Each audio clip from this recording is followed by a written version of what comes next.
Sa pagre-research ng ating mga staff, ng ating team, pati yung ating legal team, they were able to chance upon this report online ng Business World na 65% of the budget for 2025 had been released by DBM. And this is according to the status of allotment report ng status of allotment release report na 65% nga dyan ay nai-release na.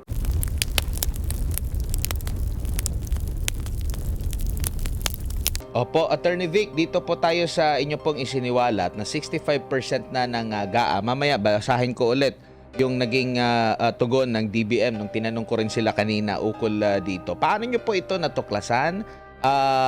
Ano po dapat ang take dito ng taong bayan pag ganito pong klase ang galawan na 65% agad ng GAA or budget sa 2025 abay nagamit na, na-release na, January pa lang? Sa pagre-research ng ating mga staff, ng ating team, pati yung ating legal team, they were able to chance upon this report online ng Business World na 65% of the budget for 2025 had been released by DBM. And this is according to the status of allotment report ng status of allotment release report na 65% nga dyan ay nai-release na. What is my take on this at anong dapat take ng ating mga kababayan? Alam niyo naman na napakainit nating pinag-uusapan itong anomalous, illegal, immoral, unconstitutional, and criminal 2025 budget. At nung una nating itong linabas kasama si Pangulong Duterte at si 3rd District, Davao 3rd District Representative Congressman Sid Ungab, tayo agad-agad pinaratangan na tayo daw ay fake news. Tayo raw ay malisyoso at tinawag pang sinungaling si Pangulong Duterte, only to take back those harsh words. At bandang huli, ang sinasabi na ng Malacanang, hugas kamay, na wala raw po silang pananagutan dito, wala silang kinalaman dito. Kaya makikita natin, interpretation ko, tila minamadali na mailabas na lahat at mai-release na lahat ng pondo for 2025 para hindi abutan kung sakali ay pagbigyan ng Korte Suprema ang ating hiling na magkaroon ng TRO at permanent injunction at kung ito'y madeklarang unconstitutional, null and void from the very beginning. Opo, si Boss Dada, bago ko lang basahin yung tugon ng DBM dito. Yes, Boss Dada, may karagdagang tanong.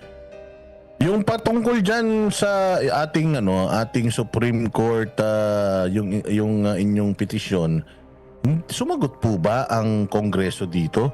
Tumugon po ba sila? Wala pa kaming natatanggap na kopya ng kanilang komento. Although sila'y pinag-utusan ng Korte Suprema Recording in progress. komento within a non-extendable period of 10 days from receipt of the notice. As to whether or not sila ay nag-file, hindi po natin masagot hanggang sa ngayon. But meron pong gagawing preliminary conference on February 28. Ito ay bago pa magkaroon ng oral argument ng April 1. Okay, so wala tayong idea. Ang susunod po is yung oral argument. Ano po? And then Preliminary after conference po na.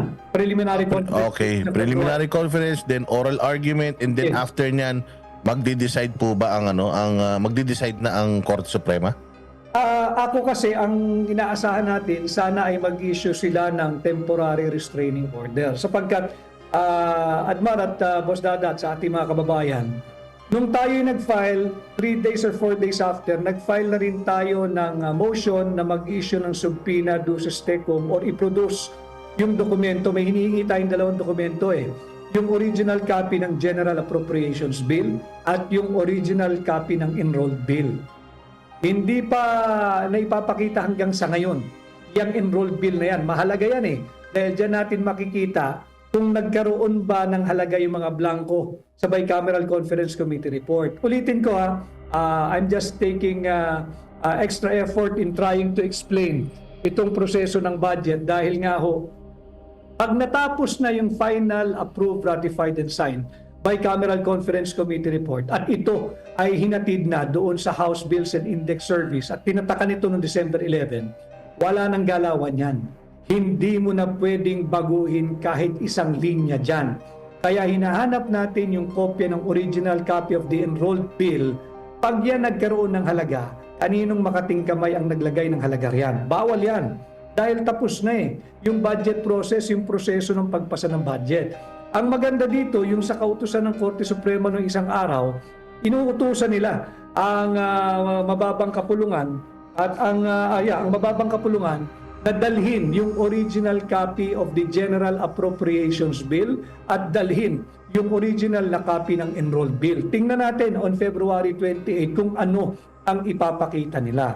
Because it is also important, Boss Dada at Admar, at mga kababayan, dahil kami ay nagsaliksik sa archive section. Dahil doon kami tinuturo yung archive section ng House of Representatives. Ang ibig sabihin po ng archive section, ang kahalagahan po niyan, repository po iyan. Taguan ng mga original copy or original or authentic copy of documents, yung mahalagang dokumento.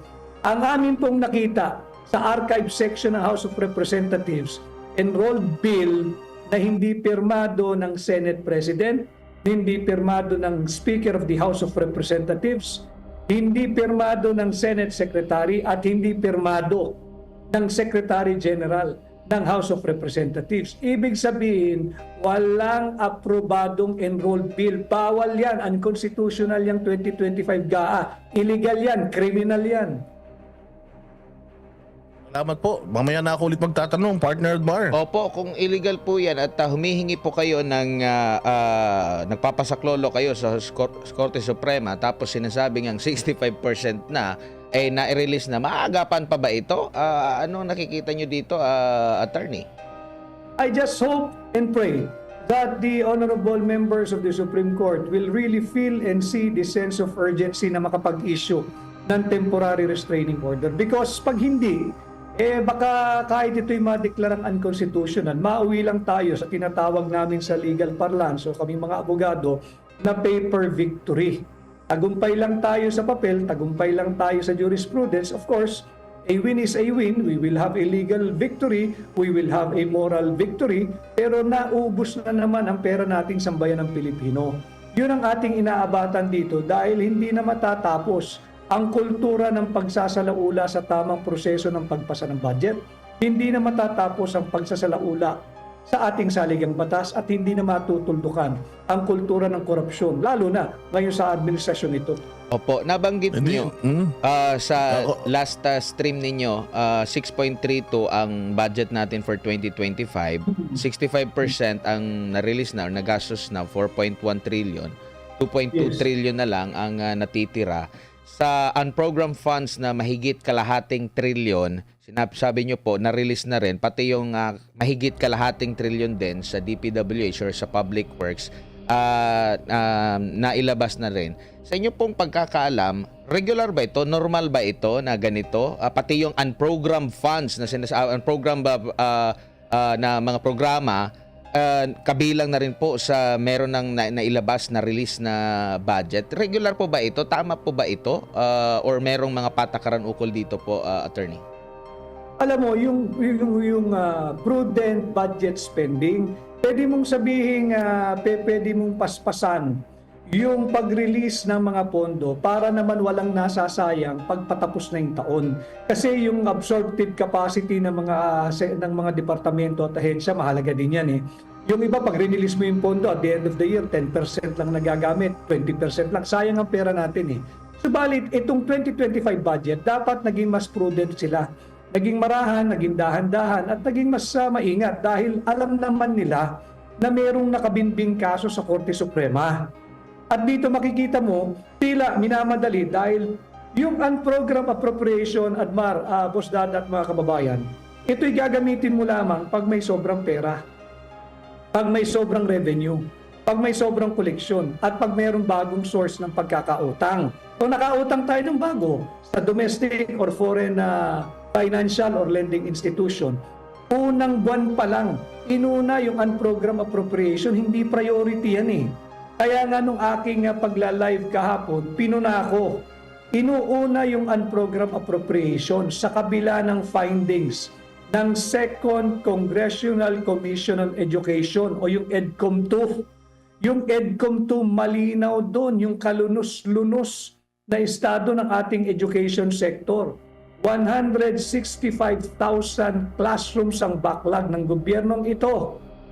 Ang pinatayo lang nila last year sa buong taon, 847 classrooms. 165,000 ang backlog, 847 lang ang naipatayo nila. And yet, nung SONA nung 2024, binida halos 500 billion pesos na ang kanilang ginagastos sa flood control funds or program. Ito ang classroom na mismong EDCOM 2 na nagsasabi, hindi nyo binibigyan ng pansin Tapos kung lustayin nyo yung pera ng mamamayang Pilipino for 2025, ganito na lang kabilis. Kawawa yung ating mga kabataan. At sinasabi din dyan, Boss Dada, sa EDCOM 2, talagang walang malasakit sa kabataan Pilipinong administrasyong ito Sinasabi dyan, hindi ko salita ito, nandyan yan sa EDCOM 2 report. Malinaw dyan. Halos lahat ng grade 4 students sa public school na naka-enroll sa public school system natin, halos lahat ng grade 4 ay hindi dapat grade 4. Dapat ay grade 1 lang. Opo. Kulang sila ng comprehension, ng knowledge, ng understanding.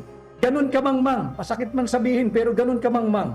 Hindi ko salita ito ng EDCOM 2. Pag sabihin mo yung grade 4, hindi dapat grade 4 kundi grade 1. Di ba mang ang tawag doon? Tapos hindi binibigyan ng pansin ng gobyerno. Bakit ko sinasabing hindi binibigyan ng pansin?